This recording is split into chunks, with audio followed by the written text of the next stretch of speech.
দক্ষিণ চব্বিশ পরগনা মহেশতলার বাটামোড় থেকে জিঞ্জিরা বাজার পর্যন্ত বজবজ ট্রাঙ্ক রোডের উদ্বোধন করলেন ডায়মন্ড হারবারের সাংসদ অভিষেক বন্দ্যোপাধ্যায়। এর পাশাপাশি মহেশতলার আকড়ায় জল প্রকল্পের উদ্বোধন তিনি করেন। একদিকে 51 কোটি টাকা ব্যয়ে বজবজ ট্রাঙ্ক রোডের সংস্কার করা হয়। আকড়ায় জল প্রকল্পটি 250 কোটি টাকা ব্যয় করে তৈরি করা হয়েছে। এই জল প্রকল্পের ক্যাপাসিটি 40 মিলিয়ন গ্যালন। এই জল প্রকল্পের মাধ্যমে মহেশতলা, বজবজ এবং পূজালি এই তিনটি পৌরসভার মানুষ উপকৃত হবেন।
সকলকেই প্রথমে আমার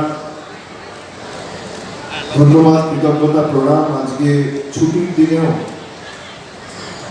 আপনারা সকলে এসে আমাদের এই অনুষ্ঠানে অংশগ্রহণ করেছেন, সমবেত হয়েছেন এবং আমাদের এই দীর্ঘদিনের যে প্রচেষ্টা ছিল, বিশেষ করে জলের যে সমস্যা ছিল, আজকের পর সেটা